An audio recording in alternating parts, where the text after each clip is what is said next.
OnlyFans CEO Tim Stokely is blaming JP Morgan Chase for why the site is having to abandon its content creators and adult content. What's going on, guys? You guys have tuned into Rules for Rebels. I know we've been harping on these, this kind of OnlyFans story a lot in the past week or two. I've made a number of videos about it. I think this is an interesting and important story for a number of reasons.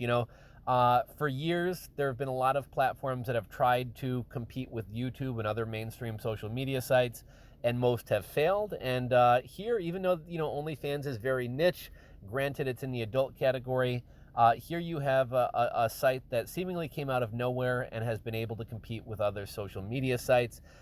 This is interesting because it affects content creators, and it's affecting millions of content creators who are having their ability to earn an income stripped away from them. And then one of the things that I think is most important and most interesting about this story, it highlights and shows the need for why cryptocurrency is so important. We often hear that cryptocurrency puts a bank in everybody's pocket, and while that is true, what's even more important, it allows two parties to transact in business together without needing the help, the assistance, or the permission of a third party. Right now, if you have an e-commerce store and you want to get credit card processing, you're going to need a credit card processor or merchant processor. So that could be something like Stripe, that could be something like Authorize.net, First Data, etc. You're also going to need a parent bank, so something like BMO Harris or Chase.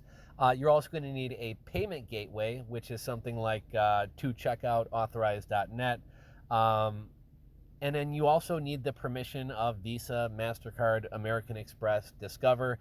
And if any one of these parties takes issue with you, they're going to decide that, you and somebody, even if the item that's being sold or the service that's being offered is 100% legal, if we don't like what you're doing, we can get in the way and essentially shut down your business. And that's where cryptocurrency is really important and really beautiful, is that if you're selling something and I want to buy something, and both of us use cryptocurrency or have a cryptocurrency wallet, there's nobody who can interfere or step in the way and say, hey, no, you can't do that. I'm kind of surprised that OnlyFans didn't try to stay true to what they started doing, the adult content, and integrate cryptocurrency instead of credit cards. Pornhub right now is taking like 16 or 18 different cryptocurrencies. Granted, I realize a lot of people like the convenience of being able to pull a credit card out of their wallet. No doubt, I'm sure it would have hurt their business going to crypto, right? There's going to be some people who don't know how to use crypto, some people who, they just want to jerk one out real quick and they wouldn't mind pulling out their credit card, but they're not going to go log into their Coinbase account and send money here and send money there and send crypto and wait for the transaction to clear.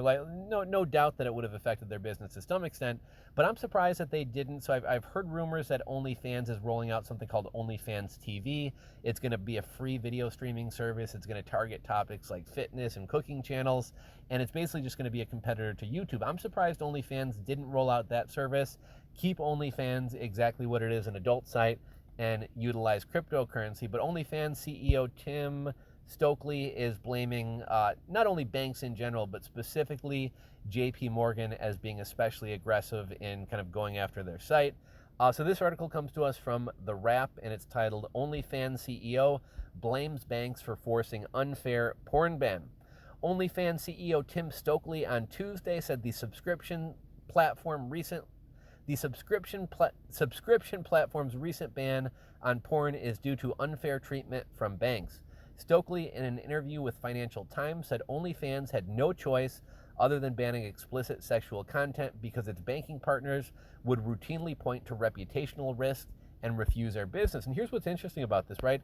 In previous videos, I said, the adult industry is known for chargebacks, right? Somebody uses a credit card to buy some porn, and then either they, nut and then decide that they regret their purchase, or maybe their wife sees the purchase and they're like, I swear I wasn't buying porn. And, either the husband, wife, whatever, winds up doing a credit card chargeback. It doesn't sound like chargebacks were the issue here. It sounds like banks don't want to be associated, the reputational risk. Chase Bank doesn't want to be known as the bank that provides payments to the porn industry. So he says, we had no choice but to ban porn. The short answer is banks, Stokely explained to Financial Times. And I wouldn't say they had no choice, right? They could have instituted cryptocurrency. I'm sure they probably ran the numbers and decided, we're better off going mainstream than switching to crypto. But, it's not as if they had no choice. The interview comes after OnlyFans last week said it would no longer allow sexually explicit content starting October 1st. The London-based company said the decision was made to comply with the request of its banking and lending partners. The decision was a major one considering OnlyFans, now with more than 130 million users and 2 million creators, built its company largely on creators posting adult content. Celebrities like Cardi B, Amber Rose, and Bella Thorne, among others, have also joined OnlyFans in recent years. Stokely, who founded OnlyFans in 2016, told the Financial Times that JP Morgan Chase, Bank of New York Mellon, and Metro Bank were a few of the banks that have pushed back against porn on its platform. JP Morgan Chase, Stokely said, was particularly aggressive in closing accounts of sex workers. So it's a little bit unclear whether they were closing the OnlyFans accounts or whether they were closing models who are on OnlyFans accounts. But anyhow, I know a lot of people have been interested in this story. I think this is an important story to kind of highlight the need for cryptocurrency and why we need to see more adoption. And also, it seems like a lot of you guys have been enjoying this story and intrigued by this story, as have I.